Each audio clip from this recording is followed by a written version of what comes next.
Even een mooi voorbeeld geven. Als ik dit geef aan de voorganger en hij houdt zijn hand niet op, kan hij het niet krijgen. Toch? Kan niet.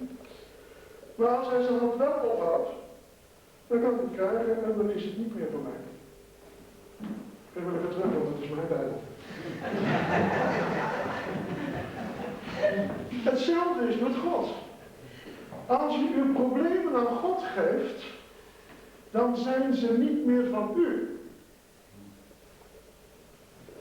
En toen werd het stil in de gemeente. Ik herhaal nog een keer. Als u uw problemen aan God geeft, zijn ze niet meer van u. Amen. En wat gebeurt er nou? Mensen gaan bidden.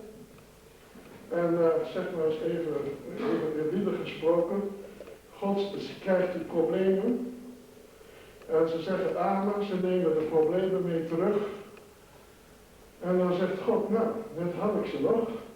Nu heb ik ze niet meer, ben ik ook niet meer verantwoordelijk. Amen. Maar als u uw problemen aan God geeft, laat ze daar. Hard, hè? Ik moet dat zeggen, want dat moet goed doorklinken. Want dan pas bent u vrij. Als u problemen bij God brengt en u laat ze daar, dan hebt u ze niet meer. Dan zou je zeggen, ja, maar ja, er verandert weinig in mijn leven. Het is Gods verantwoordelijkheid om dan met uw leven te doen wat Hij wil. Ja, persoonlijk, ik heb wel eens moeite met de levensstijl hier in Nederland. Ik heb er echt wel eens problemen mee. De veiligheid op straat en in huis laat de wensen over. Persoonlijk vind ik de regering onbetrouwbaar, het leven is te duur.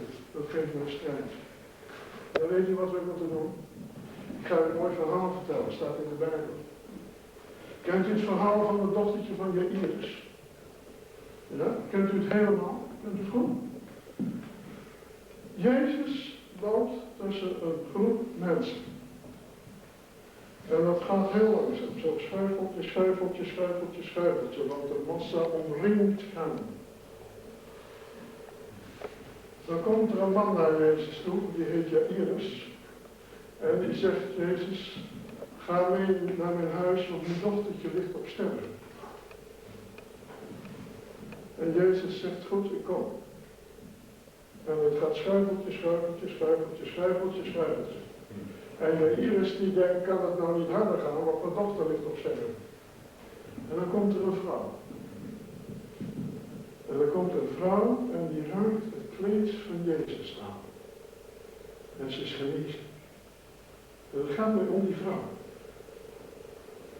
Wie van ons wil het kleed van Jezus aanraken? Allemaal, hè?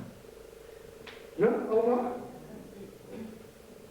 Raak het kleed in de geest. Raak het kleed van Jezus aan. En uw zorgen zijn weg. Doet u eens even uw handen ook zo. Raak hem aan. In de spirit, in de geest. En uw zorgen zijn weg. Want als u Jezus aanraakt, dan zegt Jezus, er gaat kracht van mij uit.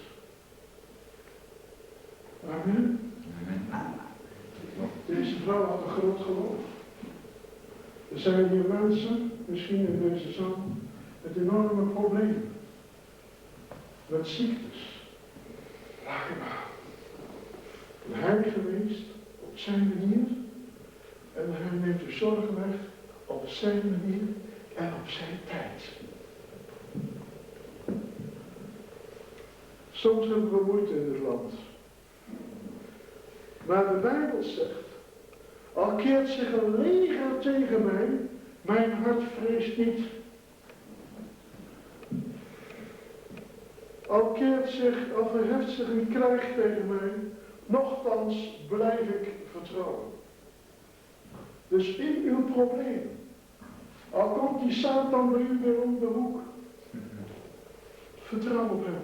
Inderdaad, amen. Er kan u niets gebeuren. Satan heeft geen zeggenschap over u, want Jezus heeft overwonnen. En dat hebben we al een paar keer gezien. Amen. Dat is paas. Dat is echt Pasen. Jezus heeft overwonnen. Het is beter, zegt de Heer, het is beter bij de Heer te schuilen dan op mensen te vertrouwen. Het is beter bij de Heer te schuilen dan op edelen te vertrouwen. Hoe vaak gaan we niet naar een psychiater? Hebben we problemen, gaan we naar de psychiater. Die zal het wel genezen. Nou, mooi niet. Die vangt alleen maar geld. De enige die geneest is God. De enige die geneest is Jezus. Natuurlijk moet er doktoren zijn. Ik ga niet zeggen, u moet niet naar een dokter gaan. Maar de genezing komt van hem. Daarom wil ik dus proberen, wat er ook staat in Hebreeën 13 vers 5 en 6. Laat uw wijze van doen onbaatzuchtig zijn. Wees tevreden met wat u hebt. Want hij heeft gezegd, ik zal u geen zins begeven, ik zal u geen zins verlaten. En daarom kunnen wij met vertrouwen zeggen, de Heer is mij een helper, ik zal niet vrezen wat zou een mens me kunnen doen. Tevreden met wat u hebt. Ik ben heel vaak geweest in Roemenië, Wit-Rusland, Albanië, en daar zie je de armoede.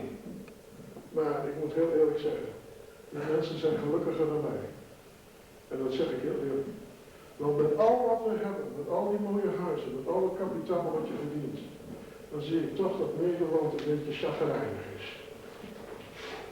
Nou, wij moeten tevreden zijn met dat wat wij hebben. En dat moest ik ook steeds opnieuw leren. Ja, sinds mijn bekering heb ik dus het gevoel gezalfd te zijn met vreugdeolie. Ik hou ervan om een beetje grappen te maken, een beetje humor maken, ook in de prediking. Mijn leven is veranderd. God vormt mij nog steeds en hij gaf mij ook een nieuw gebod en een taak. En het nieuwe gebod is dat gij elkander lief hebt, gelijk ik u lief gehad heb, en dat gij ook elkander lief hebt. Hieraan zullen we allemaal weten dat gij discipelen van mij zijt, indien gij liefde hebt tot elkander. Daar hebben we het ook al over gehad vandaag. Als je elkaar lief hebt, en dat geldt niet alleen voor hier, maar ook voor daarbuiten, dat zegt Jezus, dan kan men zien dat u een discipel bent van Jezus. Echt waar? Is dat zo? Hebben wij elkaar lief? Ook de buurvrouw die over ons roddelt? Ik noem maar een voorbeeld hoor. Ook de vijand? Hebben die ook lief? Jezus zegt dat die vijanden lief. Heel simpel. Gewoon doen. Moet je zo'n vluchtelingen vertellen. Moet je kijken wat je dan van antwoord krijgt. Weet u wel wat ze met mijn ouders hebben gedaan? Weet u wel wat ze met mijn broer en mijn zus hebben gedaan? Ja, ik weet het, ik heb die verhalen gehoord. Maar Jezus zegt, heb je vijanden lief, zegenen. Moeilijk hè? Soms is het moeilijk hè? Maar je moet het gewoon doen. En dat wil ik nog wel eens brengen in een andere studie. Die heet uitstappen in geloof. Gewoon doen. Nou, voor de taak die mij is opgedragen, geeft God ook een toerusting. Want God is een God van woorden en van daden. En hij verwacht van ons niet alleen woorden, maar ook daden. Maar als u woord krijgt en een toerusting krijgt van God, het zogenaamd zendingsbevel, want dat hebben we allemaal, dan moet je eerst ontvangen. En dan zijn er een heleboel mensen die zeggen, nou ik ben tot God, ik wil ontvangen, ik wil meer geloof ontvangen. En Jezus heeft gezegd, alles wat u vraagt in mijn naam, dat zult u ook krijgen. Nou, hoe doen we dat? Dan gaan we geloof ontvangen. Dan zeggen we, Heer, God geeft meer geloof. Is dat het? Weet je wat het is? Als je iets geeft, heb ik net een voorbeeld gedaan, moet je je hand ophouden. En als je iets vraagt, moet je ook je hand ophouden. En God wil je zoveel geven dat je eigenlijk 2 handen moet ophouden. En God zit niet daar, die zit daar. Dus je moet 2 handen omhoog en je zegt, Heere God, ik vraag om meer geloof. Maar hoe kun je nou vragen om iets als je niet gelooft dat je het krijgt? Dan kan je beter niet vragen. Want je gelooft het toch niet. Dus het punt is, vraag, geloof en ontvang. Nog een keer, vraag, punt. Geloof, punt. En ontvangen, punt. En dan krijg je ook de visie van God. Hoe het verder moet gaan. Dan heb je visie. Dan heb je geloof. En dan komt het. Dan moet je ook handelen. Je moet het gewoon gaan doen. Je moet gewoon de straat op en gaan evangeliseren. Je moet gewoon met mensen gaan bidden, handen opleggen, zieken zullen genezen. Dat zegt de Bijbel toch? Markus 16 vers 17 tot 20. De gelovigen zullen op zieken de handen leggen en zij zullen genezen. Dat is wat we moeten gaan doen. Dat is de opdracht van God. Zo moeten we dat gaan doen. Dat deden de discipelen. Toen Jezus was opgevaren naar de hemel. Jezus had gezegd, ga uit, predik het woord en ik zal het volgen met tekenen. Jezus heeft niet gezegd, nou ga ik naar de hemel, rust even lekker uit, armen over elkaar en gaan we zitten. Dat heeft hij niet gezegd. Hij heeft gezegd, ga uit, predik het woord. Dat deden ze misschien wel in die kamer, in die bovenkamer waar ze waren, het woord prediken. Dat zou best kunnen, dat staat niet in de Bijbel, maar ik denk wel dat het zo is. En dan geeft Jezus ook de bemoediging. Want de bemoediging is namelijk dat dit zijn de woorden die wij moeten omzetten in daden.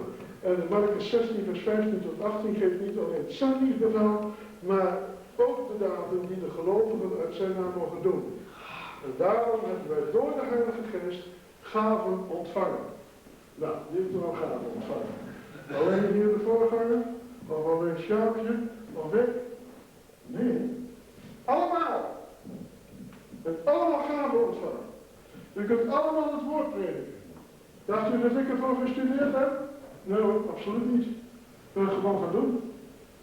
We kunnen allemaal het woord prediken. Ieder op zijn manier. Ik doe het hier, u doet het op de straat, of misschien thuis, of waar u werkt, of waar dan ook. En dan komen de gaven. Kan alleen de voorganger met u bidden, u wordt genezen. De voorganger doet het niet, God doet het. Wij hadden 2 kinderen in huis uit Wit-Rusland. Die hadden ernstige kwalen in 1994. Die zijn genezen door gebed.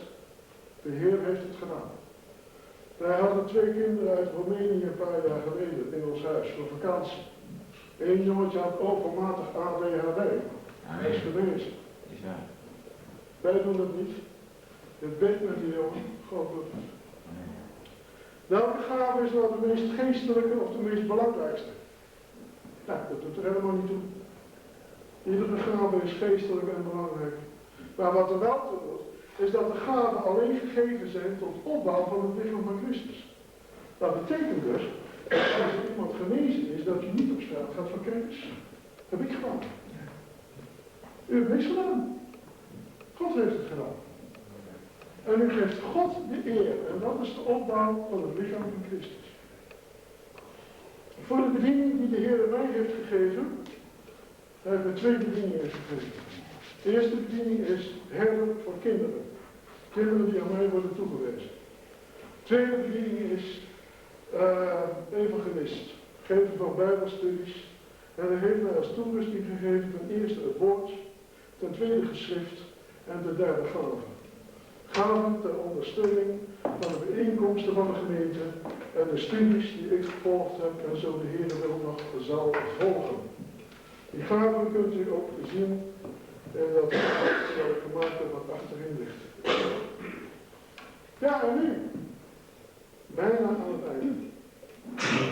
En nu? En daar sta je dan, hè? De rest van mijn tijd is uit mijn koning gereid. En ik ben heel erg trots op mijn dochter. Ik ben trots op mijn zoon, mijn kleinkinderen. Mijn zoon evangeliseert soms door het ten gehore brengen van gospelsongs. En dan nu mijn begrafenis. We gaan allemaal een keer, denk ik, begraven worden. Sommigen niet, maar misschien ik wel. Ik wil altijd hebben dat mijn begrafenis zo zal zijn dat er meer mensen tot de Heer komen. Amen. Zo hoop ik ook dat het voor u zal zijn. Geen droevige gezichten, die zijn er altijd wel, maar prijs God, want ik ben daarboven bij de Heer. Dat is mijn vaste overtuiging. Happy. U heeft gehoord hoe mijn leven was. Dat het naar beneden ging, naar beneden ging.